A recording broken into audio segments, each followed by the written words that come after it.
வணக்கம்.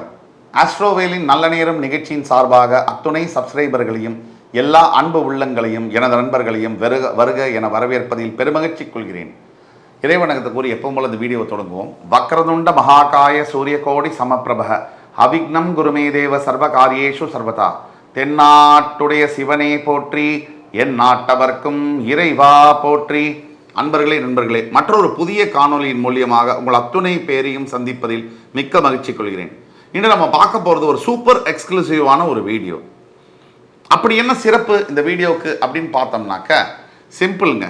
இந்த வீடியோ கடகராசியை பற்றினது. ஏன் கடகராசிக்கு இந்த சிறப்பு அப்படின்னாக்க, யார் 12 ராசிகளில் அதிகமாக சவால்களையும் சந்தர்ப்ப சூழ்நிலைகளில் பிரச்சனைகளையும் சந்திக்கிறார்களோ அவர்களை பற்றிய காணொலி தான் அதிகமாக நம்ம பேசணும். ஏன்னா யாருக்கு உதவி தேவைப்படுதோ அவர்களுக்கு தான் உதவி நம்ம பண்ணணும். அந்த அடிப்படையில் கடகராசி என்பர்கள் இன்றைக்கு அஷ்டம சனியின் கோர தாண்டவத்தால் பாதிக்கப்பட்டிருக்கக்கூடிய அத்துணை அன்பர்களுக்கும் இந்த வீடியோ ஒரு சமர்ப்பணம். கடகராசி காலபுருஷனுடைய 4ஆம் வீடு, சந்திர பகவான் ஆட்சி பெறக்கூடிய வீடு, குரு பகவான் உச்சம் பெற்று செவ்வாய் பகவான் நீச்சம் பெறக்கூடிய வீடு. இத்தனை ரகசியங்களை கொண்ட இந்த கடகராசி அன்பர்கள் இந்த வீடியோவை எப்படி எடுத்துட்டு போகிறோம் அப்படின்னா, 46 ஆண்டுகளுக்கு பிறகு காலத்தின் தீர்ப்பு என்ன, இதுதான் கடகராசியுடைய தலைப்பு.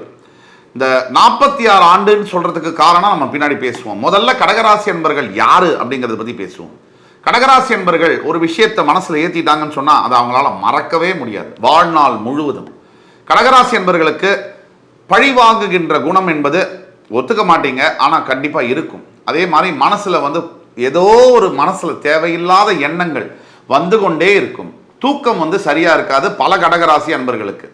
மிக சிறந்த அரசியல் தலைவர்களாக கடகராசி அன்பர்கள் இருக்க முடியும். அதே மாதிரி எல்லா ராசிக்காரர்களிட்டையும் ரொம்ப தாயுள்ளம் கொண்ட அன்புடன் பழகக்கூடிய குணம் என்பது கடகராசி அன்பர்கள்ட்ட இருக்கும். அதாவது எல்லாரையுமே எம்ப்ரேஸ் பண்ணி போகக்கூடிய ஒரு குணாதிசயம். அதாவது நல்லவர்கள் கெட்டவர்கள் இந்த சமுதாயத்தில் இருக்கக்கூடிய எல்லா குப்பையும் கூட அக்செப்ட் பண்ணி போகக்கூடிய குணாதிசயம் என்பது கடகராசி அன்பர்களுக்கு இருக்கும். அதை தவிர முக்கியமான பாயிண்ட், கடகராசி அன்பர்களுக்கு நண்பர்கள் மூலியமாக அதிகப்படியான பாதிப்புகள் கட்டாயம் இருந்தே தீரும். நண்பர்கள் நம்ம சொல்ற போது கூட படிக்கிறது மட்டும் இல்லை, கூட வேலை செய்யறது மட்டும் இல்லை, சொந்தக்காரர்களில் கூட டிஸ்டன்ட் ரிலேட்டிவ்ஸ் கிட்ட கூட, எஸ்பெஷலி சகோதர சகோதரிகள் பிரதர்ஸ் சிஸ்டர்ஸ் கிட்டே கடகராசி என்பர்களுக்கு பெரும்பாலும் சரியா போகாது. இது எல்லாத்துக்கும் மேல கடகராசி என்பர்களுக்கு வாழ்க்கை துணை அமைவதில் மிகப்பெரிய பிரச்சனை இருக்கு. எப்படின்னு கேட்டீங்கன்னா, நினைச்ச பொண்ணை கல்யாணம் பண்ண முடியாது, நினைச்ச பையனை கல்யாணம் பண்ண முடியாது, லவ் சக்சஸ் ஆகலை, அப்படியே வேற ஒரு சரி போனா போதியாது, எவனையும் ஒருத்தனை கல்யாணம் பண்ணிட்டு வாழ்க்கையை நடத்துவோம் அப்படின்னு சொல்லி கல்யாணம் பண்ணோம்னாக்க அந்த வாழ்க்கையில அந்த கணவன் ஆரம்பத்திலேருந்தே அவன் டார்ச்சர் பண்ண ஆரம்பிச்சிருவான். அதே மாதிரி மனைவி வார்த்தையாலையும் சொல்லாலையுமே நம்மளை சாகடிச்சிருவாங்க. இந்த மாதிரியான அமைப்புல கடகராசிக்கு வாழ்க்கை துணை என்பது இந்த மாதிரியான அமைப்புல கண்டிப்பா பெரும்பாலான கடகராசி என்பவர்களுக்கு வாழ்க்கை துணை அமைவதில் பிரச்சனை இருக்கு.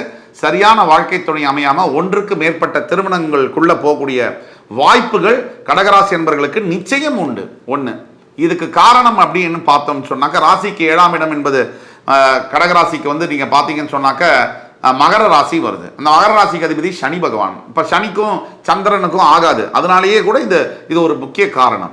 இது எல்லாத்துக்கும் மேல கடகராசி என்பர்கள் நிறைய மற்றவங்களுக்கு உதவி செய்யணும், போக்குவரத்துங்கிற எண்ணங்கள் இருந்தாலும் கூட மற்றவர்கள்ட்டேருந்து உங்களுக்கு உதவி இருக்காது. தாய் என்ன பண்ணுவாங்க, ஒரு வீட்டில் அம்மா எல்லா வேலையும் செய்வாங்க, அதுக்கு எதுவும் சம்பளமும் வாங்குறதுல சோறு மட்டும் இவ்வளோ பழைய சோறு சாப்பிட்டா போகிறோம். இதுதான் அம்மாவோட வேலை. ஒவ்வொரு வீட்லேயும் எல்லாம் வேலை, சம்பளம் இல்லாத ஒரு வேலைக்காரின்னா அது வீட்டில் இருக்கக்கூடிய அம்மா தானே. அதுதான் உண்மை. நடைமுறையில் அந்த அம்மாவுக்கு எல்லாம் பண்ணுவாங்க, எல்லா வேலையும் செய்வாங்க. சமைக்கிறது என்ன, பசங்களுக்கு ஹஸ்பண்டுக்கு சமைச்சு போடுறது என்ன, வீட்டு வேலை செய்கிறது என்ன, துணிமணியை தோச்சு போடுறது என்ன. ஆனால் கேட்டால் ஹவுஸ் ஒய்ஃப்ன்றாங்க, வேலை இல்லாதவங்களுக்கு பேர் ஹவுஸ் ஒய்ஃப்ன்னுவாங்க. உண்மையில பார்க்க போனால் ஹவுஸ் ஒய்ஃபுக்கு இருக்கக்கூடிய வேலை என்பது 10 கார்பரேட் கம்பெனியில் கூட நீங்கள் வேலை செஞ்சிடலாம். ஒரு வீட்டில் ஒரு ஹவுஸ் ஒய்ஃபாக இருந்து ஒரு ரிப்பப்ளிக் டே, ஒரு இண்டிபெண்டன்ஸ் டே, எந்த ஒரு விடுமுறை நாட்களும் இல்லாமல் வேலை செய்யக்கூடிய தன்மை என்பது அவங்களுக்கு இருக்கும்.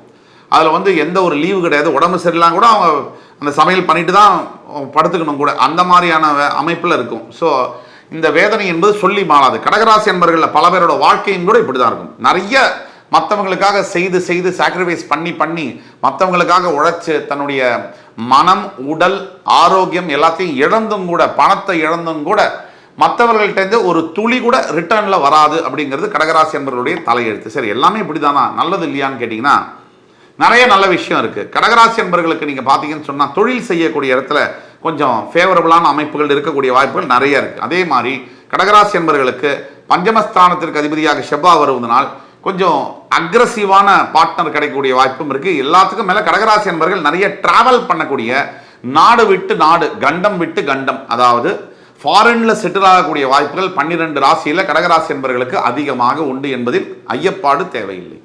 இப்போ இந்த மாதிரி கடகராசி என்பவர்களுக்கு 46 ஆண்டுன்னு ஏன் சொல்கிறோம்? கடகராசியில் புனர்பூச நட்சத்திரம், பூச நட்சத்திரம், ஆயில்யம் நட்சத்திரம் 3 நட்சத்திரங்கள் வரும்.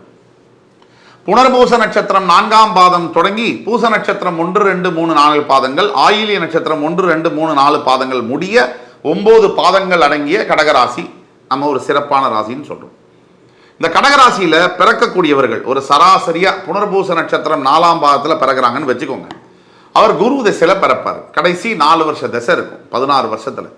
அதற்கு பிறகு பூச நட்சத்திரம், அதாவது சனி திசை, அது ஒரு 19 வருஷம், 19 4 23. அதற்கு பிறகு புதன் திசை ஆயில்ய நட்சத்திரம், அது ஒரு 16 19 16 35.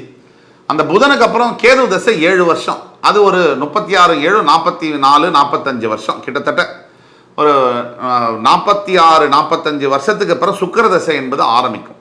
இந்த சுக்கிர திசை என்னைக்கு கடகராசி என்பவர்களுக்கு ஆரம்பிக்குதோ, அதாவது பீக் டைம் லைஃப்ல வந்து மிடில் ஏஜ்ல ஒரு நல்ல கல்யாணம் பண்ணி ஒரு நல்ல வேலையில் நல்ல வீடு வாசல் காரு பசங்கள்லாம் ஒரு 10வது படிக்கிற அளவில் இருக்கும் போது இந்த கடகராசி என்பவர்களுக்கு கிட்டத்தட்ட சுக்கிர தசை ஆரம்பிக்கும்.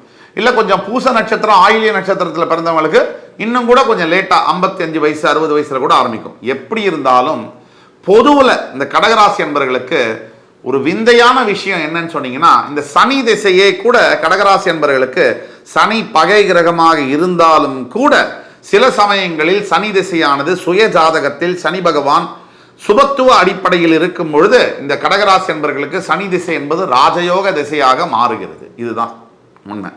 இதற்கு அடுத்தபடியாக வரக்கூடிய பெரும்பாலான கடகராசி என்பவர்களுக்கு புதன் திசையானது சரியான திசையா இல்லை. அதுக்கு காரணம் என்னன்னு கேட்டீங்கன்னா, சந்திரனுக்கும் புதனை பிடிக்கும், ஆனால் புதனுக்கோ சந்திரனை பிடிக்காது. அப்படிங்கிற அடிப்படையில் இந்த கடகராசி என்பவர்களுக்கு புதன் திசையானது கொஞ்சம் படுத்தும். அது ஒன்று இருக்கு. அதாவது ஒரு 25 35 வயசுக்குள்ள பார்த்தீங்கன்னா இந்த புதன் திசை ஒரு பாடா படுத்தக்கூடிய சூழ்நிலையே இருக்கும். சில பேருக்கு 40லேருந்து 50 வயசுக்குள்ள இருக்கும். இது மாதிரியான அமைப்பில் எப்படி பார்த்தாலும் கடகராசியான உங்களுக்கு சுக்கிரன் என்பது உங்கள் சுய ஜாதகத்தில் ஆட்சி பெற்றிருந்தாலோ, அதாவது துலாம்ல ஆட்சி பெற்றிருந்தாலோ, ரிஷபத்தில் ஆட்சி பெற்றிருந்தாலோ, ஆட்சி பெற்று ஒரு ஓரளவுக்கு சுபத்திரமான ஒரு நட்சத்திர பாதத்தில் இருந்தாலோ, சுபகிரகங்களுடைய பார்வை சேர்க்கை இருந்தாலோ, உங்களுக்கு இந்த சுக்கிர தசை 20 வருஷம். இந்த 20 வருஷம்ங்கிறது லட்டு அப்படியே வந்து எப்படின்னு கேட்டிங்கன்னா, பஞ்சாமிர்தம் பழனியிலேருந்து எடுத்துகிட்டு வந்து பார்சல் பண்ணி டைரெக்டாக உங்களுக்கு ஹோம் டெலிவரி பண்ண மாதிரி அது. அதாவது உங்களுக்கு இந்த கடகராசிக்கு சுக்கிர தசை கிட்டத்தட்ட 40 மிடில் ஏஜில் பிரச்சனைகள்லாம் சந்தித்து ஓரளவுக்கு செட்டில் ஆகும்போது அதீத ராஜயோக பலன்களை செய்வார். எப்படின்னு கேட்டிங்கன்னா, சுகபோக வாழ்க்கையை கொடுப்பார். சாதாரண விளிம்பு நிலையில் இருக்கக்கூடிய கடகராசி என்பருக்கு திடீர்னு பார்த்தீங்கன்னா சாதாரண தொழில் பண்ணியிருப்பார். 1 லட்சம் ரூபா முதலீடு வச்சு ஒரு தொழில் பண்ணியிருப்பார். திடீர்னு பார்த்தீங்கன்னா ஒரு 10 கோடி 100 கோடியா பெருகக்கூடிய அளவிற்கு அந்த திசையானது அவரை மாற்றும். அதாவது சாதாரண வீட்டில் இருந்து வாடகை வீட்டில் இருந்தவருக்கு சொந்த வீடு, பங்களா, BMW காரு, வசதி வாய்ப்பு, வெளிநாட்டு வாழ்க்கைன்னு அவர் வாழ்க்கையை வந்து அசத்தி எடுக்கும். அதுதான் கடகராசிக்கு இந்த 45 46 ஆண்டுகளுக்கு பிறகு வரக்கூடிய சுக்கிர திசையானது மிகப்பெரிய ஒரு வரப்பிரசாதமாக இருக்கும். இதில் எல்லளவும் சந்தேகம் தேவையில்லை. சில பேருக்கு புனர்பூசம் 4ஆம் பாதத்தில் பிறக்காத கடகராசி அன்பர்களுக்கு பார்த்தீங்கன்னு சொன்னால் ஒரு கொஞ்சம் தள்ளி வரும். ஒரு 50 55 வயசில் வரும். என்ன சார் 55 வயசுக்கு மேலே நான் ஒன்று சொல்கிறேன் கேட்டுங்க.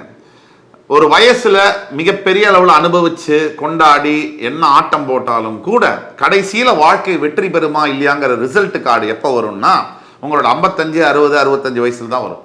உங்கள் பசங்க எவ்வளோ நல்லா இருக்காங்கன்றதை பொறுத்து தான் ஒரு மனிதனுடைய வாழ்க்கை வந்து வெற்றிகரமா இல்லையா தோல்வியாங்கிறத முடிவு செய்யக்கூடியது. அப்படிப்பட்ட நிலைமையில உங்களுக்கு இந்த வாழ்க்கை வந்து 45 50 55 வயசுக்கு பிறகு உங்களுடைய மகள்களோ மகன்களோ மிகப்பெரிய நிலைமையில் சக்சஸ் பண்ணுவாங்க. அந்த பாக்கியம், அதாவது நீங்க அதை பார்த்து சந்தோஷப்படக்கூடிய பாக்கியம் தான் ஒரு மனுஷனுக்கு வந்து கடைசி காலத்தில் கிடைக்கக்கூடிய ஒரு பாக்கியம். அந்த பாக்கியம் கடகராசி அன்பர்களாகிய உங்களுக்கு கட்டாயம் கிடைக்கும்னு சொன்னால் செகண்ட் தாட் இருக்க முடியாது. ஆக கடகராசி அன்பர்களே, உங்களுடைய சுய ஜாதகத்தில் உங்களுக்கு சந்தேகம் ஏதாவது இருக்குன்ற பட்சத்தில் கீழே கொடுக்கப்பட்டுள்ள வாட்ஸ்அப் நம்பரில் எங்களை தொடர்பு கொண்டு, இது ஆன்லைனில் தான் நாங்கள் பார்க்குறோம், நேரில் பார்க்குறதில்ல, ஃபீஸ் பேமெண்ட் ஆன்லைனில் பண்ணி நீங்கள் புக்கிங் பண்ணி அதுக்கு பிறகு நீங்கள் இந்த சர்வீஸை நீங்கள் எடுத்து நான் உங்களுக்கு துல்லியமான பலன்கள், அதாவது உங்களோட வாழ்க்கையில் ஃப்யூச்சரில் இப்படி தான் நடக்க போகுது அப்படிங்கிற ப்ரிடிக்ஷன்ஸை மிக துல்லியமாக கணித்து தர காத்து கொண்டிருக்கிறோம் என்று கூறி அடுத்து வரும் காணொலியில் மறுபடியும் உங்கள் எல்லோரையும் சந்திக்கும் வரை உங்களிடமிருந்து விடைபெறுவது உங்கள் சுபாஷ் பாலகிருஷ்ணன். நன்றி, வணக்கம், வாழ்க வளமுடன்.